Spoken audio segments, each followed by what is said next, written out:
Bonsoir, bienvenue à l'Atelier Librairie, le livre voyageur animé par Fabienne Roch et moi-même. Nous sommes à Montréal et nous sommes en direct le 30 avril 2023. Je vais vous faire part d'une observation et je vais vous parler d'un recueil de poésie, mais peut-être que je ne vous en parlerai pas non plus. Mais sans doute, cependant, je vais vous parler du titre. Un seul titre, ça peut être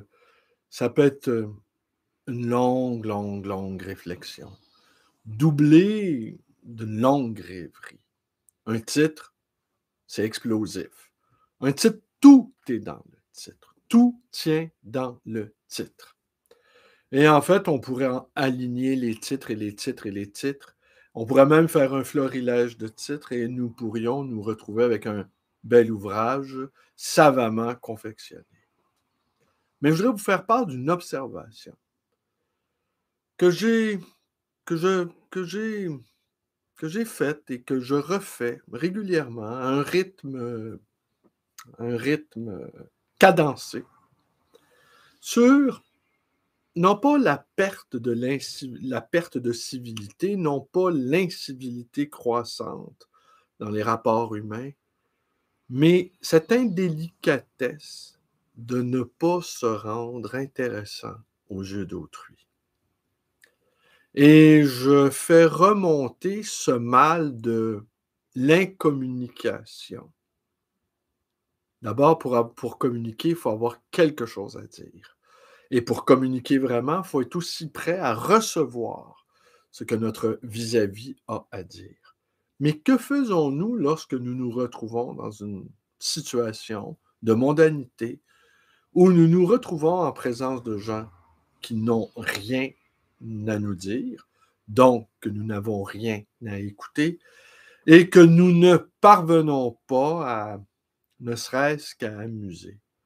Alors la cause sans doute remonte, la cause de cette incapacité à se distraire les uns les autres de manière familiale, de manière débonnaire et de manière désinvolte, remonte sans doute à partir du moment où les premiers téléviseurs sont entrés dans nos salons. Imaginons une époque avant la télévision. Les gens, évidemment, se côtoyaient. Et les gens devaient être intéressants pour les uns et pour les autres. Alors, certains développaient une grande capacité à raconter des histoires. D'autres racontaient des légendes, des contes. Et toutes les formes de sociabilité expressive étaient proposées. Et chacun, sans doute, s'en serait voulu de ne pas savoir désennuyer les autres. Évidemment, au milieu de ces assemblées, il y avait quand même des taiseux. Mais le silence d'un taiseux pouvait faire partie aussi d'une manière de socialiser. Alors aujourd'hui, ce que j'observe, et je pense aussi que ça s'est aggravé déjà depuis 40 ans, il y en a qui parlent, une des raisons pour lesquelles cette perte de sociabilité, certains en imputent la faute à la disparition des grands récits nationaux ou encore des grandes causes révolutionnaires. Sans doute, mai 68, en tout cas, la fin des années 60 et les années 70, ça a été peut-être le dernier moment où il y avait encore une parole qui pouvait être dite. Je ne parle pas ici des humoristes qui sortent des écoles, de l'école de l'humour, cette école institutionnelle de l'humour. Alors, quand on est rendu à un stade, quand une société est rendue à un stade où elle institutionnalise ce qui devrait être son air naturel, eh bien, ça en dit long sur la dépression qui règne dans cette société.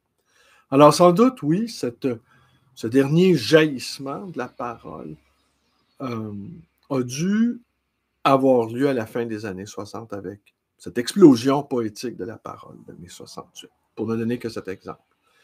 Et par la suite, évidemment, la société de masse, la télévision, et là, ajouter les téléséries qui sont une véritable catastrophe. Ce que j'ai pu observer, c'est que les gens pour créer du lien, pour créer de la socialisation, parlent de téléséries qu'ils ont vues, et là, ils se remémorent les meilleurs moments ou tel passage, et la télésérie devient un espace de communication pour des gens qui n'ont plus rien à se dire.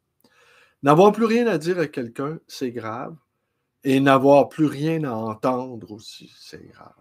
Alors, ça devient assez désespérant. Ça devient assez désespérant, cette espèce d'atmosphère où les gens ne ressentent plus le besoin de faire preuve de créativité dans leur expression verbale, j'entends. Et j'ai souvenance dans ma jeunesse, un peu lointaine, de personnages singuliers qui prenaient le crachoir, qui nous racontaient des histoires invraisemblables, qu'on écoutait avec un grand plaisir et même on les attendait, ces grands conteurs. On les attendait, ces personnages hauts en couleur, qui savaient créer du lien par une parole humoristique ou une parole fantaisiste, et où la poésie pouvait même sourde à travers ces paroles. Alors aujourd'hui, oui, je suis allé à quelques reprises dans des soirées où on sollicitait ma présence. Et je voyais bien, j'entendais bien que les gens, au fond, n'avaient qu'une seule envie, c'était de retourner dans leur domicile pour pouvoir s'injecter une dose, un fixe de Netflix. Alors, évidemment, mais vous comprenez l'idée, c'est que c'était une nécessité avant, disons, il y a 50 ans, c'était une nécessité de compter sur les autres pour pouvoir se distraire. Alors aujourd'hui, les sources de distraction sont tellement nombreuses qu'on n'a pas nombreuses et professionnalisées, que lorsqu'on se retrouve avec des amateurs de la parole, eh ben, on en souffre. Je notais ça parce que si vous écoutez des documents anciens où on donne la parole, par exemple, à des gens sur un trottoir, on les interroge sur tel ou tel sujet. C'est assez frappant de voir la qualité du vocabulaire, l'expression de la pensée, le maintien dans la parole. C'est assez spectaculaire, et c'est assez spectaculaire de voir comment cette chose-là, c'est dépravé d'une certaine manière. D'autant que le genre humain, c'est un être de parole. C'est un être qui est structuré mentalement par la parole. Et c'est par la parole qu'il existe, à la fois existentiellement et symboliquement. On n'échappe pas à la parole. On n'y échappe pas, en tout cas, sans en payer le prix fort. Alors oui, l'ouvrage, peut-être que je ne vous lirai rien, mais je vais vous montrer le livre. C'est Denis Roche. Alors, c'est un ouvrage de poésie. C'est assez curieux parce que il y a quelque chose à la fois très formaliste, hein, c'est l'école telle quelle. Quelle année? Fin des années 60. Fin des années 60, je vais vous dire ça. Très précisément 1968. Donc, il y a un effort fait par la forme, et en même temps, il y a quelque chose de l'ordre de la détonation. Alors, on entre dans un univers à la fois complexe, assez déroutant, mais également imprévisible. Et le titre Eros, énergumène, m'enchante tout à fait. Parce que c'est qui Eros? Tout de suite, beaucoup s'imaginent une espèce de dieu. C'est un dieu, mais c'est un dieu aux pieds sales. C'est un dieu qui pue. C'est un dieu facétieux, c'est un Dieu pulsionnel. C'est celui qui bondit, c'est celui qui trouble la quiétude, c'est celui qu'on n'a pas invité, c'est celui qui s'invite et c'est celui qu'on n'espère pas. Mais lorsqu'il surgit, ce Dieu aveugle, il trouble la quiétude des familles, il trouble la quiétude de ceux qui veulent dormir. C'est également le sang qui monte à la tête. C'est l'imprévisible attendu. C'est cette chose-là qu'on espère au fond de notre cœur, mais lorsque cette chose-là apparaît avec sa violence, avec ce désir irrépressible, ce Dieu, Eros, est mal commode. On ne souhaite pas le voir apparaître dans nos vies. Et pourtant, c'est lui le maître du jeu. C'est le Joker. C'est le farceur. C'est celui qui est malvenu. C'est celui qui entre sans cogner. C'est celui qui n'essuie pas ses pieds sur la planche, sur le tapis. C'est celui qui siffle les bouteilles. C'est celui ou celle, parce qu'il y a un Eros au féminin, qui est tout aussi redoutable. En fait, il n'a ni genre, ce Dieu-là. Il est à la fois homme, il est à la fois femme, il est à la fois rien de tout ça aussi. Et énergumène, Eros, énergumène. On pourrait tout de suite dire, ben oui, au fond, ce sont des synonymes. Mais énergumène, au sens strict du mot, c'est celui qui est possédé.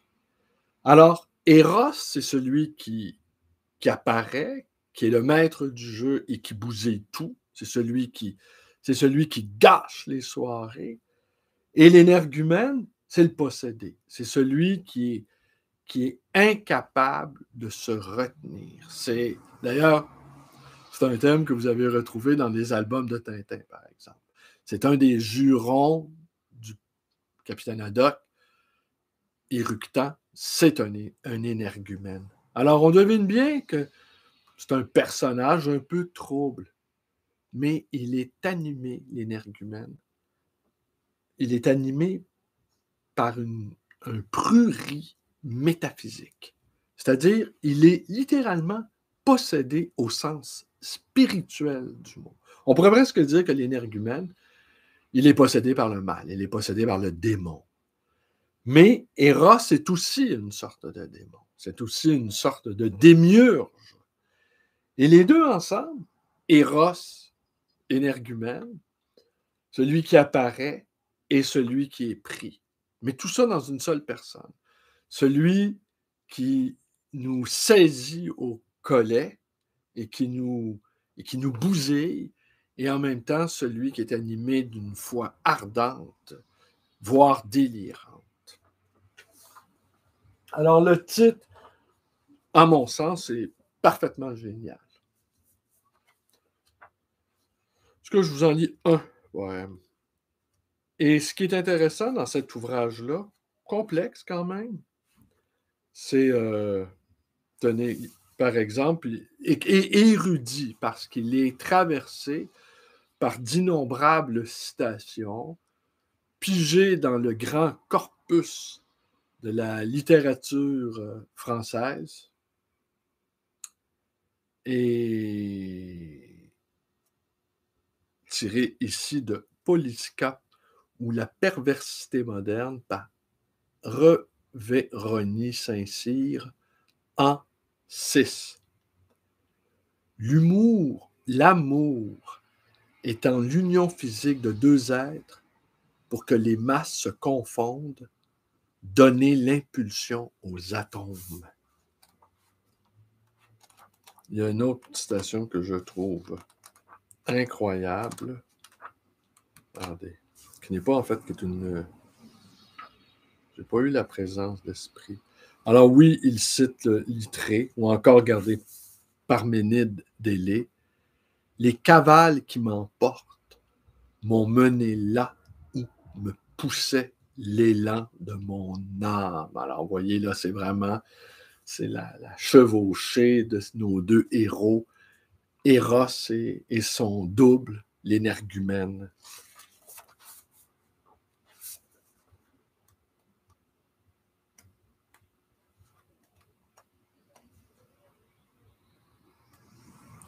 Ah, que vous enflammez mon désir curieux. Racine. 1844. Écrire comme on parle, c'est détruire l'écriture. Parler comme on écrit, c'est attenter à l'urbanité de la langue française.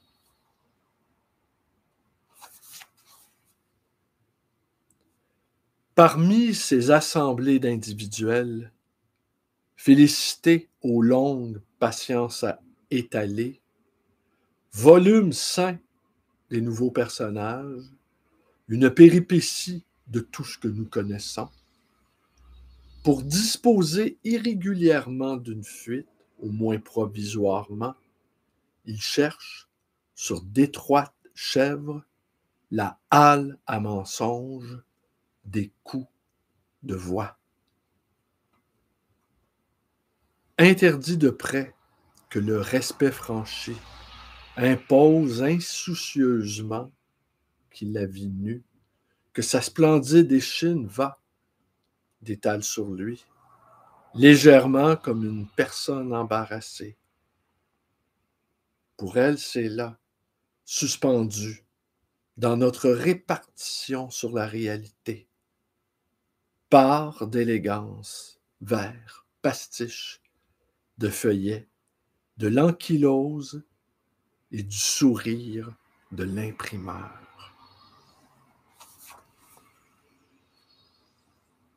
De Théophile Gautier, une autre citation. Que chacun retourne en sa chacunière sans que les choses en soient plus avancées.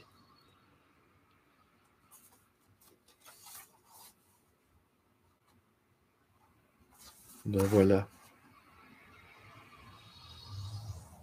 Alors voilà, c'était deux tout petits poèmes de Eros énergumène de Denis Roche. Je vous remercie d'être avec moi. Portez-vous bien et à demain pour de nouvelles aventures youtubesques.